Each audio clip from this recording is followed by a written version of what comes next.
Coucou tout le monde, j'espère que vous allez bien. On se retrouve pour les favoris du mois de février. Alors février, vous le savez, j'ai été en plein déménagement, donc j'ai beaucoup utilisé les mêmes produits, je vous avoue. Donc je vais vraiment vous parler de ceux que j'ai adorés et puis on va aussi faire un point sur mes achats récents puisque je vous ai fait une vidéo il n'y a pas longtemps avec mes achats récents. Certains sont des tops, d'autres un peu moins et donc voilà, ça me permet aussi de faire un point avec vous sur tout ça. Tout ça va être un peu mixé, j'ai tout devant moi, on en parle quoi. Alors parlons base. L'essentiel de chez Guerlain, je vous avais dit que je vous ferai un retour et le retour est méga positif.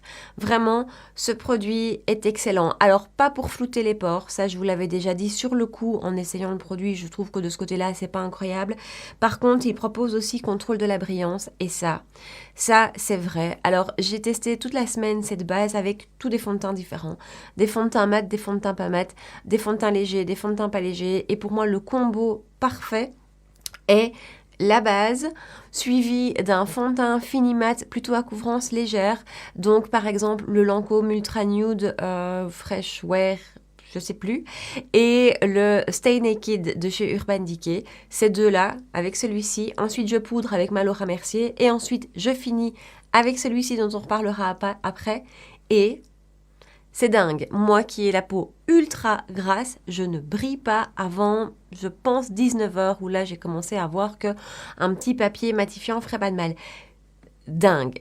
Alors c'est pas le cas avec tout, par exemple avec le fond de teint poudre de chez Urban Decay, c'était pas aussi efficace, donc j'ai commencé à briller plus tôt. Avec des fonds de teint lumineux, bien évidemment aussi.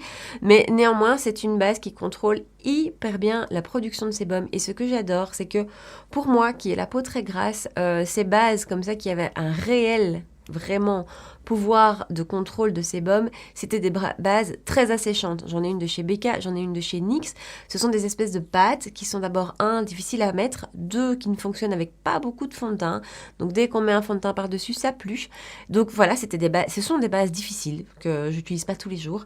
Celle-ci, c'est génial. Elle s'applique super bien, elles sont divinement bon, elle imprègne assez vite la peau et elle fonctionne avec tous les fonds de teint. Franchement, un énorme coup de cœur pour cette petite chose, je vous l'avais déjà dit dans ma dernière vidéo, mais si vous voulez l'acheter, allez peut-être voir sur des sites un peu alternatifs à Sephora, c'est-à-dire Origine Parfum et Tendance Parfum, c'est pratiquement 10 € de différence, donc voilà, juste au cas où. Alors ensuite, toujours dans les produits teints, je vous en ai parlé et je valide, je survalide, j'adore la Dull Correct de chez Herborian. C'est un énorme coup de cœur. Ça, je pense que ça va être la base de mon maquillage d'été et de toute façon, c'est déjà la base de mon maquillage de week-end. Je vous avais dit que je l'achèterais à ma maman, je l'ai fait, elle l'adore. Donc c'est une CC crème qui convient vraiment à tous les types de peau et je la trouve magnifique. Elle unifie le teint, donc si vous avez des petites zone un peu plus rouge ou quoi, vraiment elle unifie et c'est comme s'il y avait de la nacre à l'intérieur ou de la perle, je sais pas, mais elle donne un très bel effet lumineux sans être too much et qui fonctionne avec une peau grasse. Donc vraiment, c'est un énorme coup de cœur. Alors, toujours en teint, je vous en ai déjà parlé, donc je ne passe pas des heures là-dessus, mais je n'ai utilisé que lui ce mois-ci et je l'adore. C'est le Catrice Liquid Camouflage 12 heures. Donc, toute la semaine où je déménageais, où j'avais un petit peu plus de mal à m'installer, à me maquiller, je prenais 2 petites touches au doigt, c'était nickel. Appliqué aussi avec plus haute couvrance, c'est superbe aussi. Pour le prix de cette chose qui tourne autour des 3 € je pense, je le trouve génial. Je suis dans mes tops là, après on passera dans les mitigés. Alors, top. Parlons palette pour les yeux, celle de chez Too Faced, la nouvelle de la gamme Born This Way, c'est la Natural Nudes. Je viens de vous en faire une vidéo et j'adore cette palette. Et je suis super contente parce que j'hésitais vraiment à l'acheter parce que j'adore pas les fards de chez Too Faced en général. Et je l'adore et je pense que c'est une palette qui va devenir une basique, une essentielle. On a toujours besoin de nude de base et là pour moi on a vraiment tous les nudes de base, que ce soit en mat ou en lumineux. On couvre une belle rangée de couleurs, on a des chauds, on a des froids. C'est une magnifique palette. Je suis super contente de cette petite achat. Ensuite, autre palette qui m'a complètement séduite, c'est la Viseart, la Paris Edit. Là aussi, je l'ai utilisée avec vous en vidéo. Et c'est une petite bombe. Cette palette est juste splendide. Elle est juste splendide. La qualité des fards de Viseart, mais c'est juste dingue. Bon, j'en ai déjà une dans mon panier sur plusieurs sites, donc elle n'attend qu'à être validée. Ça a été un énorme coup de cœur. Donc vraiment, cette palette, je la trouve magnifique. Et je la trouve assez basique aussi. Bon, dans les tons roses, clairement, moins dans les tons nude. Mais une essentielle, c'est pas comme c'est la dernière de chez Natasha Denona, qui est, elle, dans les tons roses, hein, mais ce sont des roses beaucoup plus intenses. Je trouve un peu moins au quotidien. Ça, c'est une palette de tous les jours. C'est magnifique et la qualité de ça est dingue.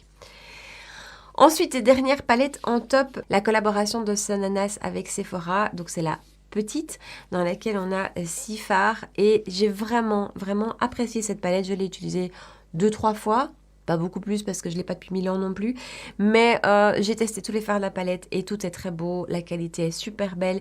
La tenue est bonne. N'est pas incroyable pour moi, mais est très bonne par rapport au rapport qualité-prix. Donc voilà, c'est une palette qui me parle très fort. J'aime beaucoup cette petite palette. Je trouve qu'elle est facile. Je trouve que le matin, c'est vite fait. On ne doit pas réfléchir. Ce sont des teintes faciles. Elle est vraiment top. Alors, toujours en top, je vous en ai déjà parlé aussi, donc je vais faire vite, mais j'adore toujours autant mon blush de chez MAC en couleur Dainty. Vraiment, ça c'est génial. Je trouve qu'il donne un effet bonne mine juste incroyable. Ça, c'est un vrai bonheur. Ensuite, en spray de finition, le All Nighter Ultra Matte.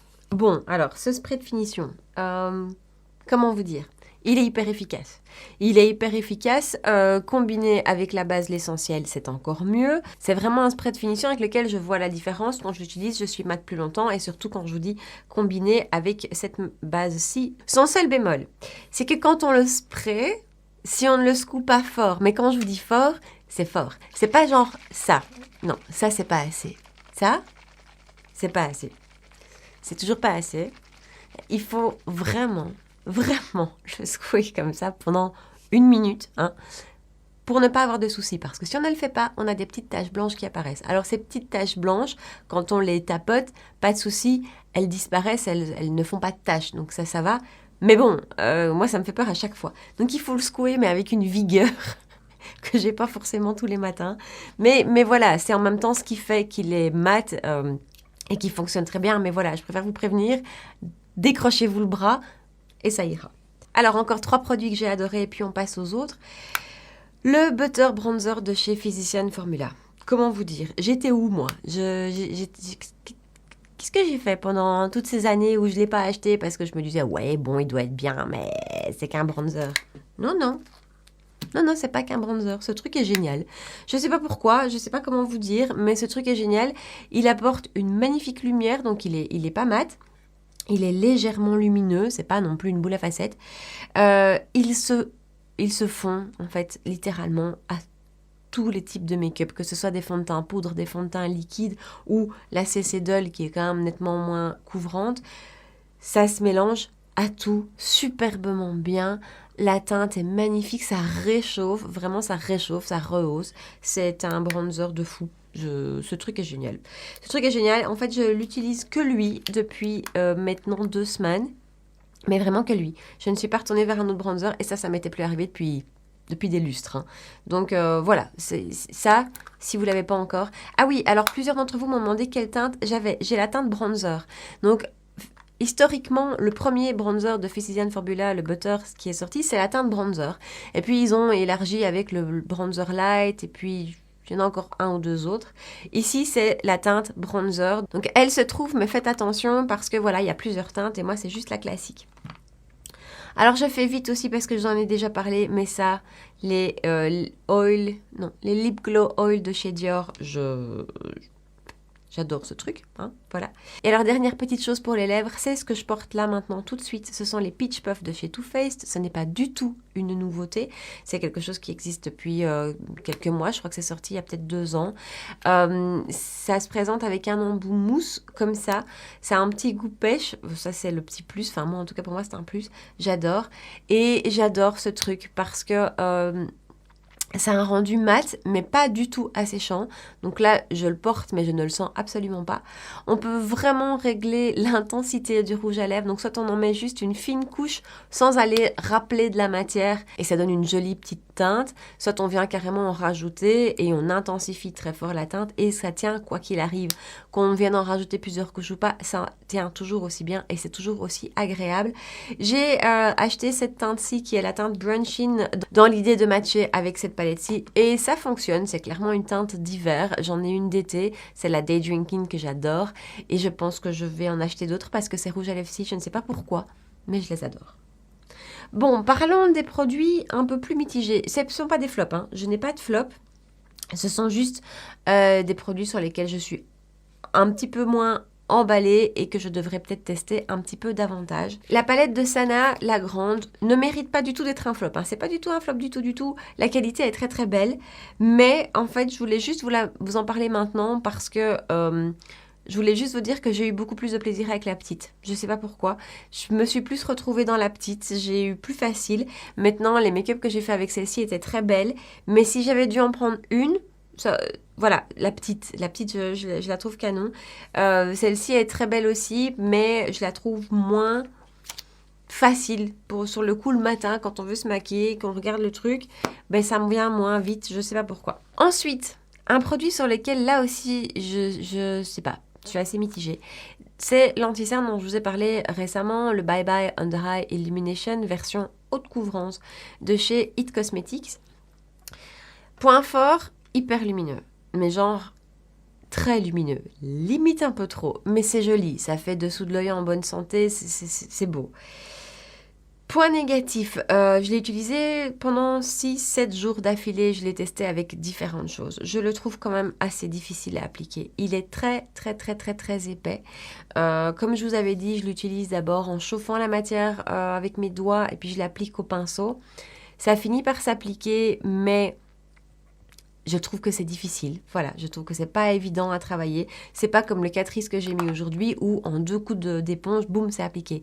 Ici, non, je trouve que ça demande plus de travail. Il bouge, donc vraiment, pour moi, j'ai beau le fixer. Alors, je l'ai fixé avec la poudre essence que j'adore. Vous savez que j'adore pour le dessous de mes yeux. Où est-ce qu'elle est? Celle-ci. Celle-ci, je l'adore. Ça ne fonctionne pas. Donc, je me suis dit, ok, peut-être qu'il faut une poudre libre, un peu plus, où je vais pouvoir en mettre plus de matière et faire un peu plus de baking, même si ce n'en est pas, parce que c'est pas mon délire, ça. Ça marche pas non plus. Donc voilà, pour moi, il bouge. Alors, il bouge pas catastrophique, mais il bouge quand même. Et donc, je trouve qu'en fin de journée, ça donne un petit effet un petit peu vieilli, du coup. Je pense que je vais continuer à le tester. Peut-être d'autres manières. Il faut encore que je réfléchisse. Peut-être le combiner avec une autre crème pour le contour des yeux. C'est peut-être ça aussi. Je ne sais pas. Je vais continuer, mais ce n'est pas un 100% réussite. Voilà, ça vous savez. Alors, autre chose dont je vous ai aussi parlé récemment, c'est la palette teint de chez Too Faced. Elle est jolie. Les 2 vrais highlighters sont beaux, c'est ceux que je porte aujourd'hui.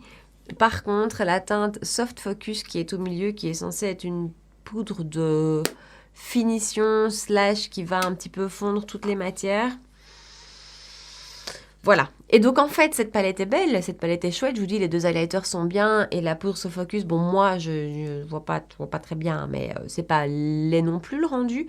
Mais 43 €, là, par contre, ça me fait mal. Je préfère alors acheter un highlighter mono individuel de chez Fenty Beauty, par exemple, ou le Charlotte Tilbury que j'adore. Voilà, mettre dans un highlighter vraiment efficace. Que cette palette-ci, où au final, ben, pour moi, ça ne sert à pas grand-chose. L'highlighter là est beau, oui. Celui-ci est très pailleté, donc c'est pas quelque chose que je vais utiliser vraiment tous les jours. Donc voilà, en fait, c'est plutôt le prix, le rapport qualité-prix qui, moi, je trouve est pas dingue. Après, c'est pas un mauvais produit non plus. Et à vrai dire, j'ai pas de mauvais produit à vous présenter aujourd'hui. Donc voilà, je pense que j'ai fait le tour. J'ai vraiment utilisé beaucoup les mêmes produits ce mois-ci parce que c'était plus facile pour moi. Mais néanmoins, il y a des magnifiques découvertes. Hein? Voilà. Donc voilà, j'espère que cette vidéo vous a plu et vous a intéressé. Dites-moi en bas dans les commentaires quels sont vos favoris du mois. Vieux trucs ou nouvelles découvertes. Hein. Je ne dis pas qu'il faut parler que de nouveautés. Dites-moi tout ça ici en bas dans les commentaires. N'oubliez pas de me rejoindre sur Instagram, de liker la vidéo avant de partir. Ça fait toujours plaisir de vous abonner à ma chaîne si ce n'est pas encore fait, mais ça, c'est sûrement déjà fait. Et de revenir pour la prochaine vidéo. À bientôt. Ciao!